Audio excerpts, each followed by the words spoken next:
Hey, what's up? Welcome back dito sa ating Childhood Sambals TV. Alright, so tayo nagbabalik muli mga kababayan at ngayon yung ang ating pag-uusapan ngayon mga kababayan, no? Medyo nabubulol lang tayo ng konti. Kasi medyo malilihis to, no? Doon sa mga usual topics natin like West Philippine Sea at saka etong politics mga kababayan, no? Medyo malilihis lang tayo ng konti dahil no, ang ating pag-uusapan, mga kababayan, ay yung nag-viral na motovlogger na si Yana, no? Medyo pang makulitan lang tayo ngayon, mga kababayan, no? Honestly, no, sasabihin ko sa inyo, isa rin po akong rider din, mga kababayan.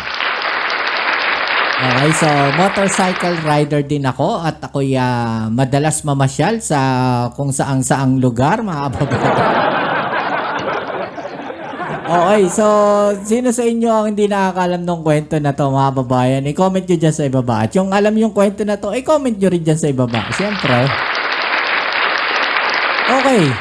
So sa mga hindi nakakaalam mga kababayan, ang itong si Yana po, no, ay isang motovlogger, no, influencer, 'di ba mga babayan? No, at nag-viral siya matapos nga po ang isang insidente, no, na kanyang in-upload na video mga kababayan na kung saan, no, merong siyang dinerty finger po, no, na isang driver po, no, doon sa kanilang pinuntahan mga kababayan. No, ang masaklap noon mga kababayan, no, akala niya na ordinaryong driver lang, no, yung kanyang ginanon, yung parang binastos, no, mga kababayan, yung napping, yung ano, yung, alam niyo na, yung middle finger, di ba? Yung pala, mga kababayan, no, yung ordinaryong tao na inaakala niya, no, isa pa lang mayaman na tao. Yung sinasabi nating literal, mga kababayan, na don't judge the book by its cover. Di ba? Akala mo napakasimple lang ng tao, no, dahil sa kanyang pananamit, no, tapos yung tindig niya, yung itsura, no, pero hindi mo akalain, mga kababayan, no, na mayaman pala, no, itong tao na to. So saludo kay sir. No, napakasimple niya kasi imagine ninyo mga kababayan, no, hindi naman sa lahat, no, hindi ko naman nilalahat, no, na merong mga mayayaman talaga o mga may kaya sa buhay, no, na talagang pag makapagbihis ganun-ganun na lang. At pagka sila, no, nakatapat ng ganitong klaseng influencer, talaga na mga magro-road rage yan. Mag-aaway yan.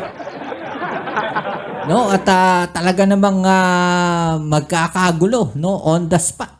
'Di ba? At wala silang sisinuhin, 'di ba? Pero nakakatuwa dito kay Sir, no? Doon sa binastos na ito ni Yana, mga kababayan, ay naging kalmado lang siya. No, naging cool lang siya, no, doon sa sitwasyon na 'yon kahit mainit, no, ang panahon, mga kababayan. Okay?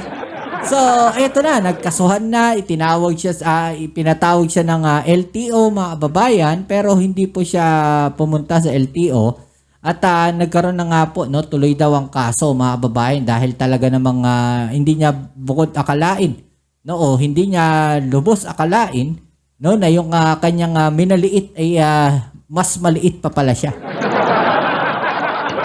Malalaking tao pala, no, yung kanyang nabangga, 'di ba? So, eto, alamin muna natin tong balita na to, mga kababayan, at mamaya, no, pag-usapan natin ano ba yung matututunan nating kwento, no, o matututunan natin, no, mula dito sa kwento na to, mga kababayan, mula dito sa balita na to at mula dito sa pangyayari na to. Okay, so alamin natin tong balita na to, mga kababayan. Let's go. Sir, ibig sabihin, hindi niyo po ba tinatanggap yung apology kanina? Hindi. Kasi hindi naman siya nung magsasalita eh. Paprok naman. Hindi sinsero ang paghingi ng tawad. Yan ang naramdaman ni Jimmy Pascua, ang nakaalitang motorista ng motovlogger na si Aliana Marie Bautista o mas kilala sa pangalang Yana Motovlog sa paghingi nito ng dispensa. Okay, so eto si Yana, mga kababayan, no? Sa nangyaring road rage noong isang linggo. Sa isinagawang administrative proceedings kanina sa tanggapan ng Land Transportation Office, tanging abogado lamang ni Yana ang dumalo upang katawanin ito. Yun ang problema doon, 'di ba? Ikaw yung may problema, no? Tapos gusto mong humingi ng tawad doon sa nagawa mo, no? Pero sulat lang yung ipinadala mo. Kung ikaw talaga ay sincere, no, sa iyong paghingi ng tawad, kung sincere ka, no, na gusto mong mapatawad ka, no, personal ka dapat na pumunta doon. 'Di ba? Ang problema, abogado niya lang yung kanyang pinaharap. Hindi natin alam kung yan yung advice ng abogado, no? Pero para sa akin, no, para maipakita mo yung sinseridad mo, no, na paghingi ng tawad, 'di ba? Para maayos yung problema, hindi ba mas maganda kung personal kang haharap doon at personal kang maikipag-usap doon sa mga tao na 'yon, no, na nakaalitan mo? Hindi ba mas maganda 'yon? 'Di ba? Kesa dito, no, problema, lalong lumaki ang problema. No? Imbis na napatawad na pala siya. No, sa tingin ko imbis na napatawad siya, nakapag-usap sila ng personal, lalo siyang hindi napatawad dahil hindi sincere yung paghingi niya ng tawad dahil sulat lang yung kanya ipinadala. 'Di ba mga kababayan, anong klaseng paghingi ng tawad 'yon? Kung sulat at abogado lang yung pinapunta mo ron, asan nga naman yung sinseridad mo, no, na humingi ng tawad sa nagawa mo, 'di ba? So parang pinapakita lamang dito mga kababayan, sa tingin ko na medyo nagmamataas pa rin siya. Well, hindi natin alam kung ano yung dahilan niya rito. 'Di ba? Baka pinayuhan siya ng abogado na wag na, kami na lang ang haharap doon. 'Di ba? Pero personally, no, para sa akin, no, mas maganda kung siya mismo ang pumunta ron, humarap at nakipag-usap doon sa mga tao, no, nagawa niya ng hindi maganda. 'Di ba? Ang pangit pa kasi noon, mga kababayan, in-upload niya yung video na parang gusto niyang palabasin, no, na yung lalaki, yung driver, ang mali, 'di ba? Masaklap nung pinagkaperahan niya pa. May kinikita siya, 'di ba? Tuloy natin. Dala ng abogado ang apology letter ng kanyang kliyente kung saan nakalahad dito ang pag-amin sa kanyang pagkakamali at paghingi ng tawad sa nangyaring insidente. Nais ko sana pong ipabatid sa pamamagitan ng sulat na ito ang lubos ko rin at paulit-ulit kong paghingi ng sorry sa tao, sa kasama sa kanyang buong pamilya, sa naidulot kong abala at kahihiyan. O sino ngayon ang nakakahiya? Diba? Ay maghilom ang sugat ng aking naidulot sa tamang panahon. Ayon kay Jimmy, mas maigi sanang personal na humingi ng paumanhin si Yana. Diba? Yun yung sinasabi natin. Mas maigi sana kung personal siyang humingi ng paumanhin, no, para mas nakapag-usap sila ng personal, mas nagkaliwanagan, no, nakapagpatawaran ng personal. Diba? So ngayon, magsisisi pa ngayon tong si Yana. Sana pala pumunta na lang ako. Kasi dapat on the spot tapos na Diba? Mas papabor pa sa kanya yung tao siguro, no? Mas gaganda pa yung tingin sa kanya ng mga tao kung personal siyang humarap, no, at humingi ng tawad doon sa tao na yon, no? Mas personal yung paghingi niya ng tawad, mas sincere tignan. 'Di ba? Pero para abogado at sulat lang yung ipanghaharap mo doon sa tao na 'yon, no? Na parang nabastos mo, no? Nasira ang imahe ng tao na 'yon. 'Di ba? Parang baliwala lang sa kanya, no?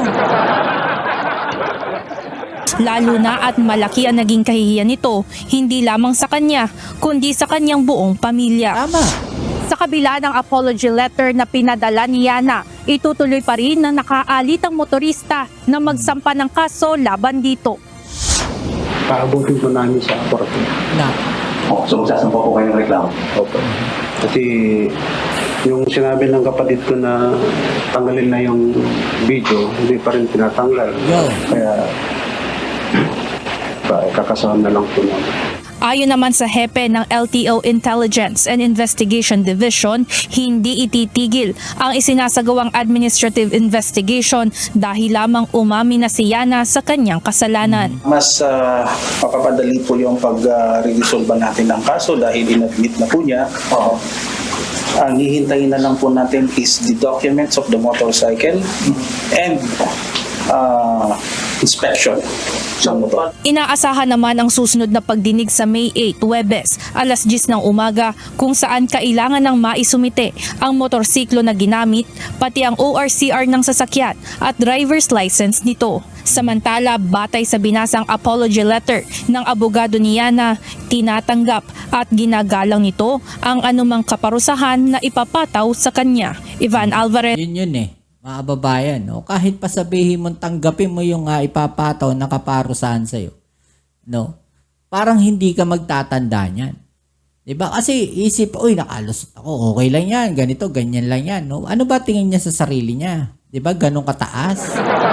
Yan ang problema, mga babayan, no? Na pagka nakatikim ka lang ng konting fame, no? Yung konting kasikatan, diba? Konting katanyagan, no? Akala mo lahat ng tao kaya mo nang apak-apakan. Diba? Hindi porke ikaw ay influencer, no, kaya mo nang gawin lahat, no, na kahit ganun, no, ganun-ganunin mo yung tao, 'di ba? Hindi tama 'yon.